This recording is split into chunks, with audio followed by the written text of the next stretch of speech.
This is Alistair Kennedy reading for reviewer Lewis White. Amazon Prime's Fallout series is another entry into the treacherous realm of live-action video game adaptations. While not a perfect show all in all, Amazon's new hit series is a stunning example of video game TV done right. Following the mixed bag of Halo Season 2 and the near shot-for-shot recreation of The Last of Us, Fallout boldly creates a series set within the game's canon instead of replacing or creating its own timeline.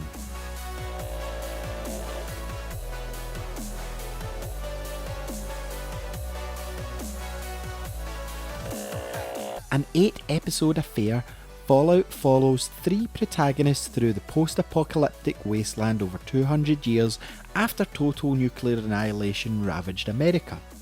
There's the happy-go-lucky, adorably naive Vault Dweller Lucy, a stand-in for the game's typical protagonists, the Brotherhood of Steel initiate Maximus, and the ghoul Cooper Howard.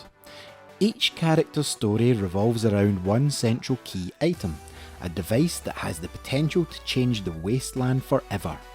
Lucy needs this item to save her dad, the ghoul needs it to secure an unparalleled bounty, and Maximus needs it to secure his standing in the cultish Brotherhood of Steel. However, like every Fallout story, the main quest is far from the only adventure we see in Amazon's series.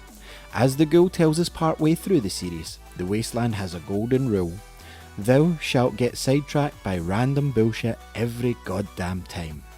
As a result, we get to see a lot more of Fallout's decimated version of Los Angeles, from the scrappy small town of Philly to an organ farming facility and to the city of Shady Sands.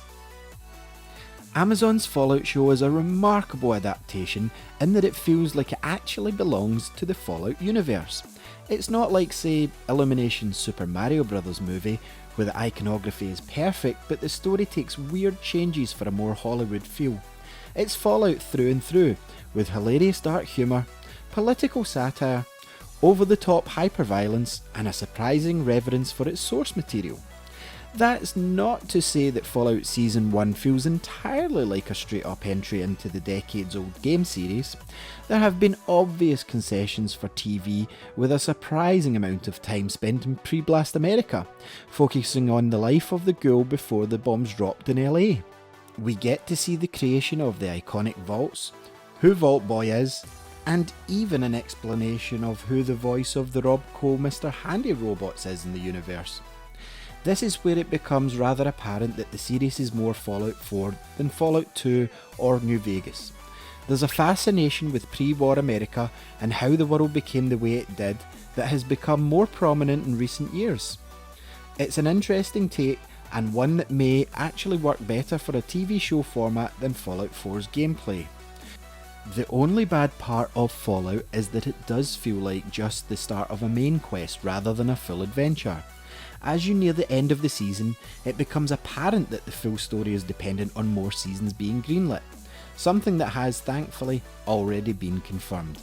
Essentially, with all the side quests that the cast find themselves getting engaged in, you're seeing one chapter of a familiar Bethesda questline, one that we will have to wait a while to see run its course.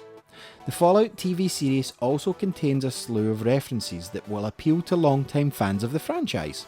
While we can't talk about some of the best references just yet, the finale will definitely have fans gasping and pointing at their screens like a certain Leo DiCaprio meme. Amazon's Fallout series excels in being an actual part of the Fallout universe.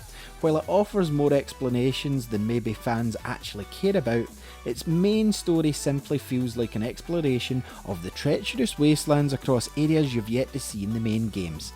It's thrilling, gory, gross, and hilarious, and it's the best adaptation of Fallout we could expect to see after decades of video game adaptations spitting on their source material.